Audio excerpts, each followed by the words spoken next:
Maayong adlaw kanyong tanan nga nagpaminaw karon ning tulo manon kini ang akong suliran. Ilabin na ninyo Dr. Rene Obra ug Attorney Elaine Bathan.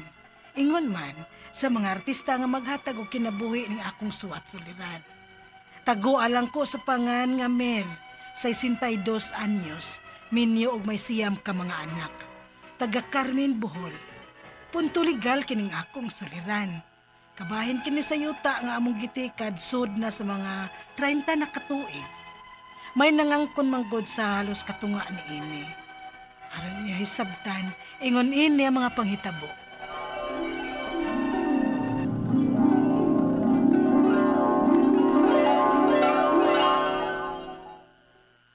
Mare, nandam na ba nimo ang paniud tong papa nimo? Ako siyang apason sa basakan aron makapaniud to na to siya.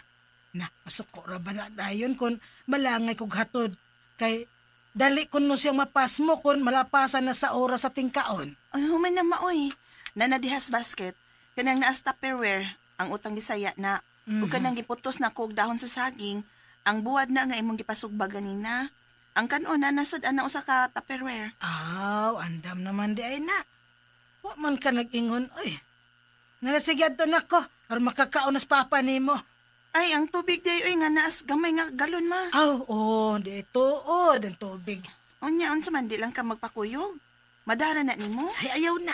Ako na lang. Kay way mahabilin din isbay. Way kauba na mga pag-umangko nimo diha. Naman laag na unya na nga way mo bantay. Tuwa para ba sa ilang trabaho ang ilang mga ginikanan, ana? Ay, sige ma. Ikaw ko'y mahibaw. Hanala, sige mariheto na ko.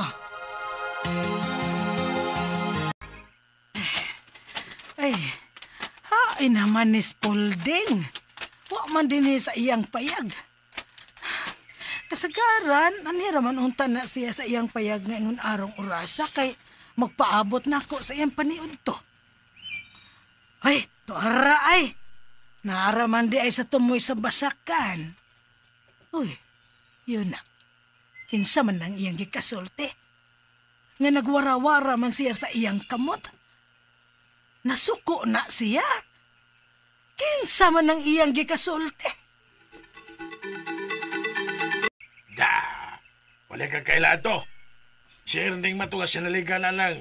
Kasikpit ng yuta nga atong gitikan. Aw, si Erning di ay to. Ang pugi kong tauhan na. Naglalis mo, Pulding. Lalis mo lang. Naghinaw naman na siya din Nasama naman ang natong pulos mga saot. Unsa man di ay ang inyong gilalisan? Gingnan ko niya. Nga iya ko nung amo, tagian ng kasikpit ining atong gitikan nga yuta. Nagparelocate ko no sa iyang yuta. O napahatan ko ning atong gitikan. Ha? Unsa? Ay, wa ko kasabot. Nagpasukod ko no ugusab ang iyang amo sa iyang yuta.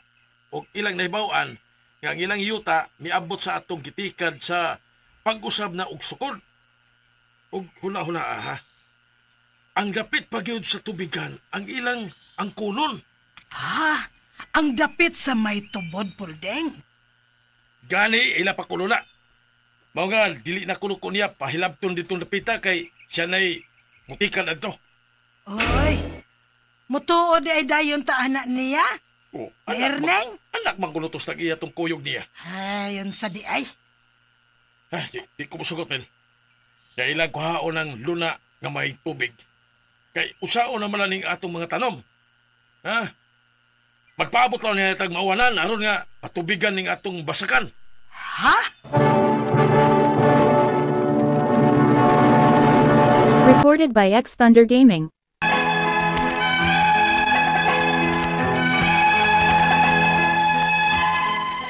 Naluoy ko sa akong bana. Kay grabe manggod ang iyang pag-antos o pag-atiman aning basakan sa among amo. Ug dugay na siya nag-atiman ani. Gagmay pa ang among mga anak. Unya kalit lang ron nga may gustong mo angkon ini kay nahisak ko pa kuno sa kasikbit nga yuta. Na problema ang akong bana. Kay ang tanan namong pananom naa magsalig sa maong tubigan. Unya kay dili naman mi pahilabton sa maong dapit nga may tubigan. Unya, Oh, ato ingnon bahin anak si Noy Pedring pa. Ang tagya sa yuta nga atong gitikad. Mo gina akong buhaton kay Ambot lang, hibaw na baga siya. Nga gipangangkon sa lain ang ubang bahin sa iyang yuta. Angay gina nimo siyang ingnon Polding. Kay basin ang sikbit lang nga yuta ang nahibaw ni Ana, unya siya wa. Tuong yun niya na ako si Mano Pedring. Iguwang na baya kay tula. Katapusang adto na ko dihang naghatod ko sa iyang bahin sa abot sa uma. Naunsa to nga mo, naglubog naman to kay nasakit. Oy, mao ba? Kaluoy po di ay ni Noy lagi. Pedring. Problema to iya nga pamilya. Pero suway na kong ingon. Bitaw pa. Kay basig natikasan na siya siyang yuta, uy.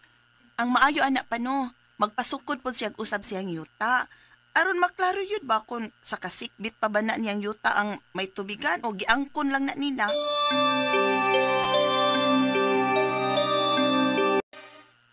Mare, nadugay man ang imong amahan. Unsa man kay nahitabo sa iyang lakaw sa? Maulagi ma, uy. Nabalakas sa bitaw kung naghunahunas kahintang sa tag-iyas yuta ang atong gitikad. Oh, niya na di ay Siya na nang nagpadoong dinis ato. Huy man og abaga. Polding, ngano? Unsa may nahitabo sa pag-adto nimo sa ilang Noy Pedring? Why, kwarta ang ilang pamilya para suklan ang nangangkon sa iyang yuta. Kay, nagka-problema pagani ko sila sa tambal ni Manong Pedring. Kay, gisudgawas na kuno nila sa ospital. Unsa? Naanon niya? Ato na ko si Erning. Uy, hala. Ikaw ang makiglalis aning yuta, Dili, muhangyo ko niya nga tabangan ko niya nga makigsulti sa iyang amo. Hangyoon ako nga dili na nila hilabtan ang luna nga may tubigan. O kung sa may abot sa maong luna, nila na lang kumuhatag sa bahin sa abot. Sige kuyo, ganti ka. Ibase nino magkainitay na sad mong Erneng. Dili ko musugot. Erneng, hangyo man lang ning amo sa imong amo. Nga kami lang gihapoy mutikad sa luna nga may tubigan. Ug muhatag lang mi sa abot unya. Ay dili lagi. Kay ako'y mutikad anang lunaa. Usa! Og tagalan lang tamog usa ka tuig. Og ikahuman ana, pamahawa na mo.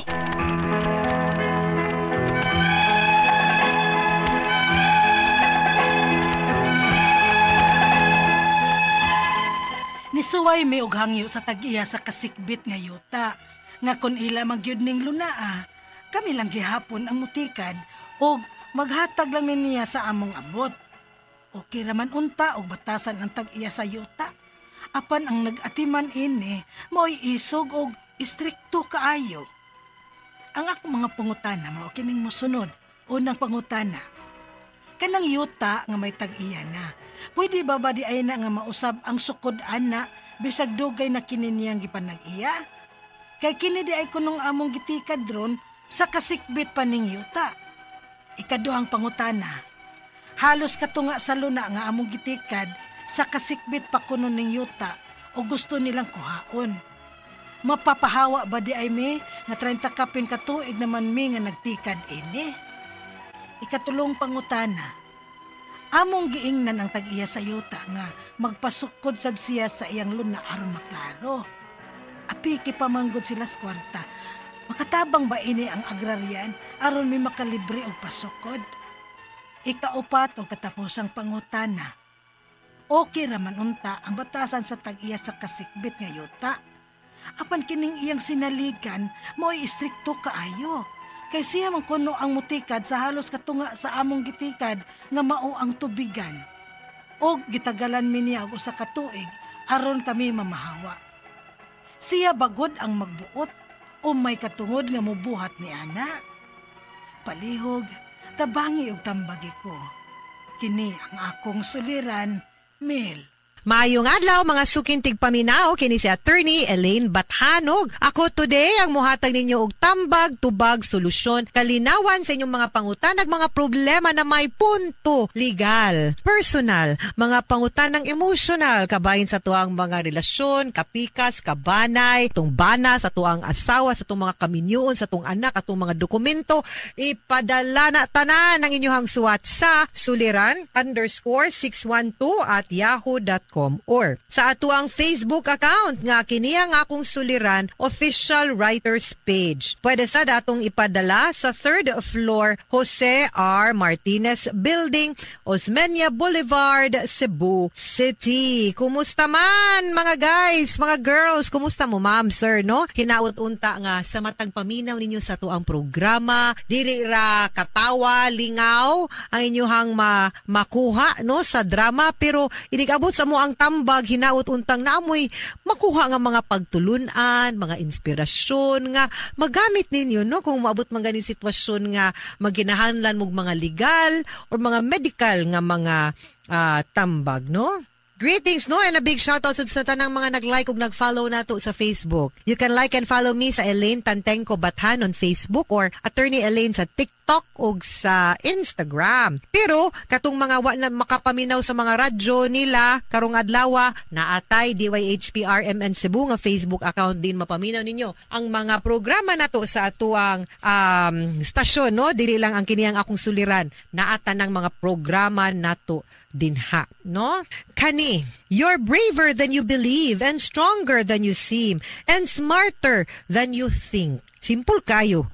No nga usahay ang kuwang nga gyud nato no ang ato ang believe sa tong kaugalingon. Saligi ang imong kaugalingon yet you can do it. No labaw na kung nagtuon ka, nganong mahadlok man kang mahagbo nga nagtuon man ka. Hadlok baron ka nga mo fail ka, naningkamot man ka nganong mo fail man ka. No nga sakto man ang imong pangandoy, wa kay apakang tao, didasig lang, padayon lang ana man gyud nang kinabuhi, di ba? Punto legal karong adlaw ug ang ato ang letter sender atong taguon sa pangalan nga si Mel. Si Mel taga Carmen, Bohol. Greetings mga sano, mga sana. Dili lang din sa Carmen, Bohol but the entire province of Bohol. Perti na tong si Paa din labi na din sa Alicia, Bohol kung diin gikan ang ato ang founder aning ato ang programa nga si Doktora Lourdes Libres Lusaroso. May she rest in peace, pero naagid gyapon siya sa kasing-kasing aning ato ang programa always and all the time. Punto legal, no? Ang ato ang pagahisgutan karong adlaw 30 years nang gatikad sila sa kanang yuta nya nanalay nangangkon halos katunga ni ini. Hala, ngano man unsa may nahitabo no, napaminaw man to nato sa drama mo nang iyang unang pangutana mauni. Kanang yuta nga may tag-iya na, pwede pa ba day nang mausab ang sukod ana bisan dugay na kininiyang gipanag-iya. Kay kini di ay kunong among gitikad ron sa kasigbit paning yuta usahay manggod kanang wa maklaro ba ang sukod na amang gud na the best way to do that is survey nato no. Naman ni cadastral map ang DENR o ang kanang sa assessor nato unya ato nang i-match pod sa survey pinaagi sa usa ka geodetic engineer para ato ang ma-check ug sakto ba ang inyuhang sukod. Muna nay mga muhon. No mo nay gamit sa muhon kay mo man tamdanan kung asa tama ng imuhang yuta. So I don't know kung napa-survey ba na ninyo og tarong no ang kanang maong yuta ninyo. Say mausab kung nasayop pang inyong pagbutang sa muhon. Ikaduhang pangutana, halos katunga sa luna, grabisad ang among gitikad sa kasigpit pakuno ning yuta o gusto nilang kuhaon, mapapahawa ba di ay mi nga 30 kapin naman katuig naman may nagtikad ani nga anong karon pa man sila ni reklamo, anong karon pa man mo maingon nga inyo na ipaklaro sa kuno nagsusi kay grabe hapod og nalapas mo tunga pod ilahan na lang na tibuok yuta no, iklaro sa kuno na kay ikaw naman mo description kay kaning titulo di ba, bounded on the north, imong tanawon title ba, bounded on the north point 1, bounded on the northeast, point 2. Kanang inana ba? Maklaro man na unya matanaw man na sa geodetic engineer kung sakto ba. No? So, ipa-survey sa nagklaro o sa tamo tando aning ingon nga nakalapas mo gitikad. Ikatulong pangutana, among ginan ang tag-iya sa yuta nga magpasukod sad siya sa iyang luna aron maklaro sakto. Apiki man pud sila sa kwarta, makatabang ba ini ang agrarian aron may makalibre og pasukod. Di kay kusuhito kung naaba, pero may mga geodetic engineers ang kaning mga munisipyo, no? So, pwede siguro tang makahangyo dito. Or, ako nimo, may pag magsabot mo sa kanang tag-iya sa kaning pikas yuta ba, sa kasigbit nga kanang inyong mubayad mo, kanang magpool mo ba, o geodetic engineer nga mo survey sa imo o sa iyang yuta para makatipid mo. No, niya, kung unsay resulta ana, o kamo gina inyong sundon. No, ipa-approve ninyo dito sa assessor office nga maunay kasigbit, no? Ikaupat ug katapusang pangutana, okay raman unta ang batasan sa tag-iya sa kasigbit nga yuta apan kining iyahang sinaligan ha, mo di tag-iya sinaligan ra mo pay hilas. Mo kuno stricto kaayo. Kay siya na kuno ang mutikad. Mao di ay. Sa halos katunga sa ako ang gitikad nga mao ang tubigan agoy naagi vested interest no. Og gitagalan mi niya ug usa ka tuig aron mamahawa. Ug makaasta mo ran tag-iya. Siya bagod ang magbuot o may katungod nga mubuhat ana unless na SPA no, unless gitugutan pod sa tag-iya sa yuta nga mubuhat anang mga gibuhat ana niya karon gisugo no with under the supervision and approval kana pwede na pero ug wa pod nga wala dili pod siya mas muasta pag labaw pas tag-iya siya nalay tag-iya si yuta ug mauna niya klaro man pud kay motibo nganong ingon ana pod siya muasta kay ganahan makaday mutikad sa yuta no. So kani diring dapita I think kinahanglan lang yun nga inyuhang suryahan no ipa-survey na lang tog klaro para ma once and for all ang boundaries mabutang yun og sakog asa yun angay ang mohon unya makibaw pod mo kung kinsay sakto ninyong duha. So katong ingon ninyo pag pull na lang mo sa resources pagbayad mo sa geodetic engineer nga mo survey anang duha ninyo kayuta kay para maklaro. Okay? Mga suking tigpaminaw hinaut unta nga naamoy na kutlo na pagtulunan karong adlaw. Kini si Attorney Elaine Bathan daghan kayong salamat sa inyong pagpaminaw sa atong tulumanon hangtod sa sunod nga sugilanon dinhi gapon sa tuang programa kini ang akong suliran gikan sa RMN Production Center Radyo Mo Nationwide tatak RMN daghang salamat og maayong adlaw.